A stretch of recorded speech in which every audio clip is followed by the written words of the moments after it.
या कुन्देन्दुतुषारहारधवला या शुभ्रवस्त्रावृता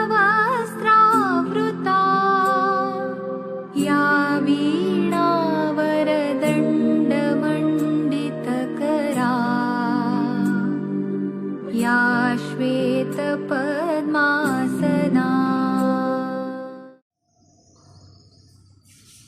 नमस्ते विद्यार्थी मित्रों, कक्षा में आपका हार्दिक स्वागत है। हमने 1 से 4 पाठ देखे और इसके बाद आगे हैं भाषा शब्द।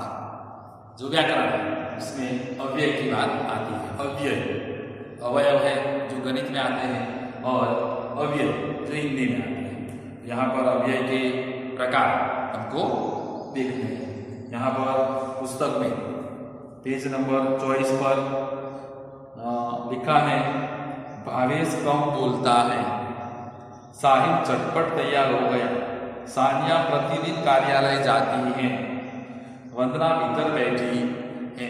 यहाँ पर निर्देशित वाक्यों में रेखांकित शब्द अपने साथ आए क्रियापदों की विशेषता प्रकट कर रहे हैं।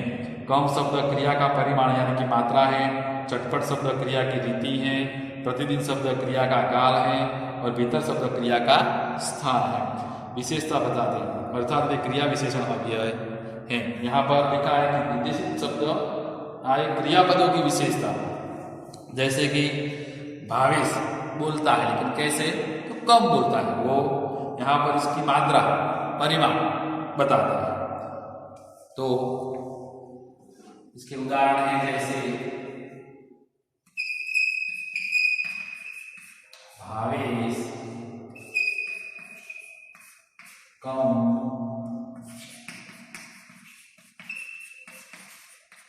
बोलता है। दूसरा है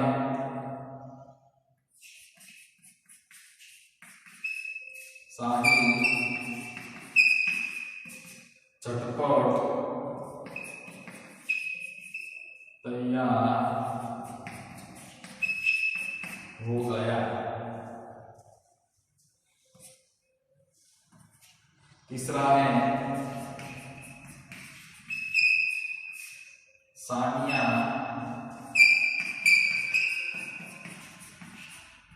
प्रतिदिन कार्यालय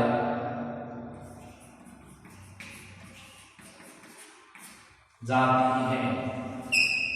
चौथा है वंदना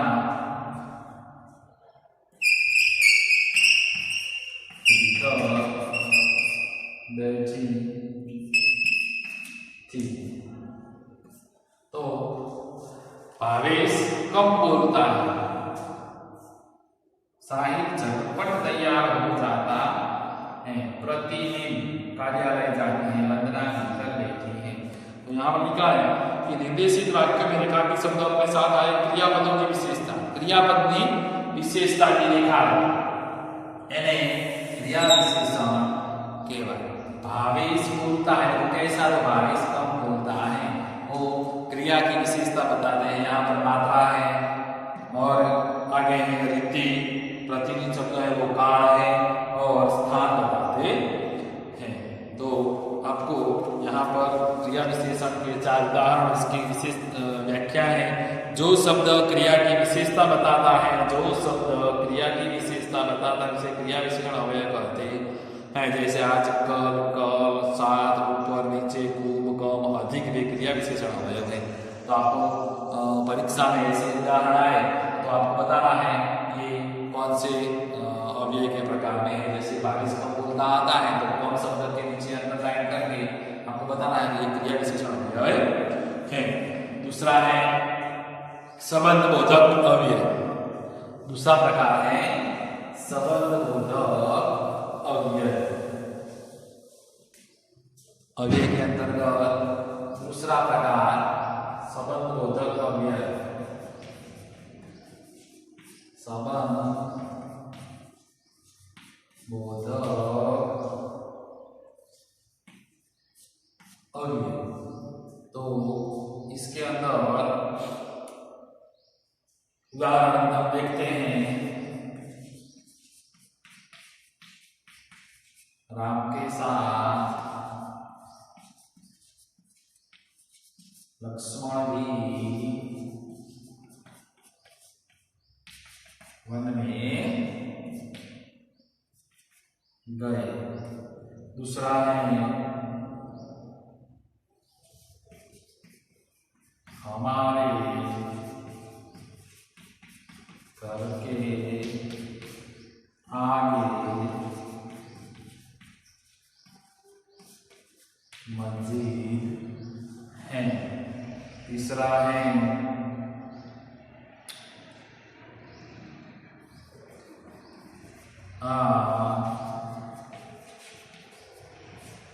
साजिद की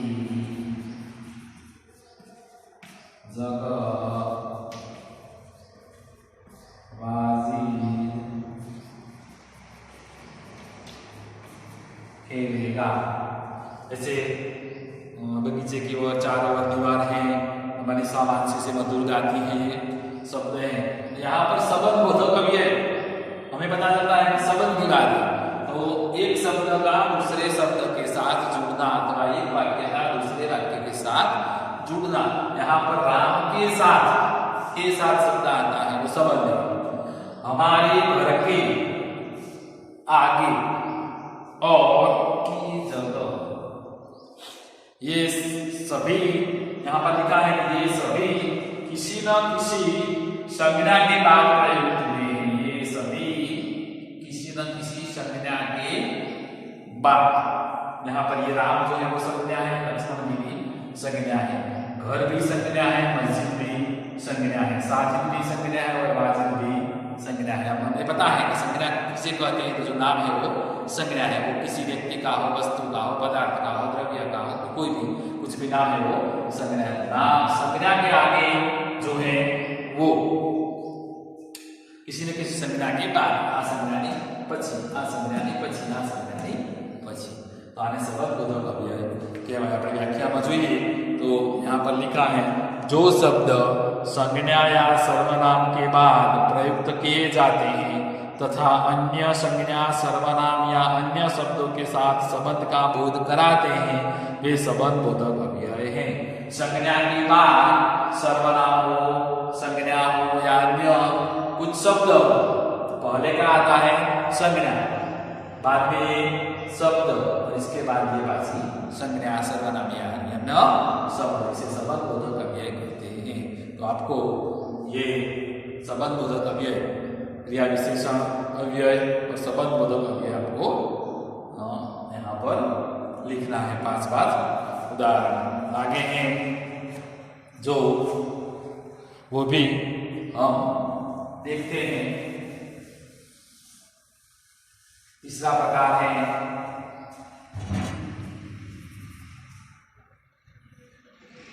समुच्चय बोधक। समुच्चय बोधक तीसरा प्रकार। यहां पर हम देख सकते हैं कि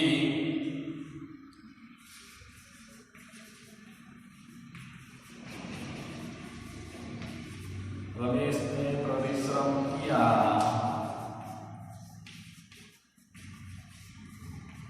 इसलिए प्रथम आया है।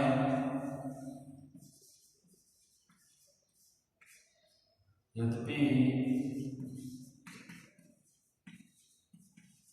वह निर्धन है तथापि उदार है।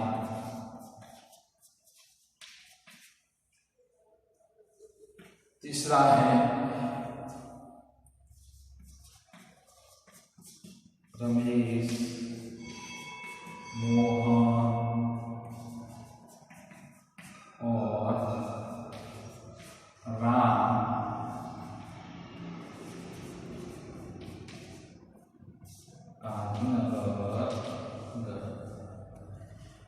पता समुच्चय बोधक अवयव जो दो वाक्यों, वाक्यांशों या दो शब्दों को परस्पर मिलने वाले शब्द को समुच्चय, समुच्चय यानी कि जोड़ना, समूह में एक दूसरे को जोड़ना, समूह में। यानी कि यहाँ पर रमेश ने दो शब्द, रमेश ने परिश्रम किया, प्रथम आया, कौन सा शब्द जुड़ता है, इसलिए दो शब्द, दो वाक्य, दो वाक्यांश या अन्य परस्पर मिलने वाले शब्दों को समुच्चय बोधक अवयव कहते हैं। पहला वाक्य है रमेश ने परिश्रम किया, दूसरा वाक्य है प्रथम आया, ये दोनों को मिलाकर एक वाक्य बनता है, वो समुच्चय बोधक अवयव के अंतर्गत आता है। यद्यपि वह निर्धन है, वो एक वाक्य है, उदार है वो दूसरा वाक्य है, लेकिन तथापि शब्द से जुड़ा है इसलिए वो समुच्चय बोधक के अंतर्गत आता है। रमेश, मोहन और राम आदि नगर गए, और शब्द है वो समुच्चय बोधक। ये तीनों शब्द वाक्य या वाक्यों को जुड़ने से, परस्पर मिलाने से शब्द को समुच्चय बोधक अवयव है। दो वाक्यों, वाक्यांशों अथवा शब्दों को परस्पर मिलाने वाले शब्द को समुच्चय बोधक अवयव कहते हैं। ऐसे शब्द आते हैं और, तथा, किंतु, अथवा, इसलिए आदि आवा शब्दों होय तो આપણે એને समुच्चय बोधक ની અંદર મૂકી શકીએ।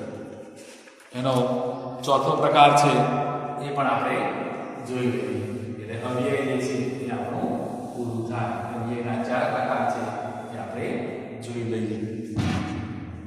હવે આવે છે ચોથો પ્રકાર વિસ્મયાનુબોધક અવ્યય।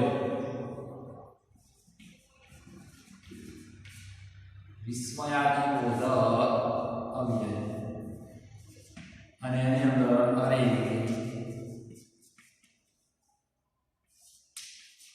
क्या,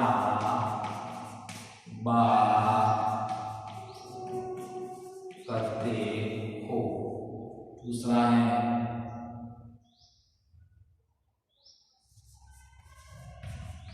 वाह कितना सुंदर बालक।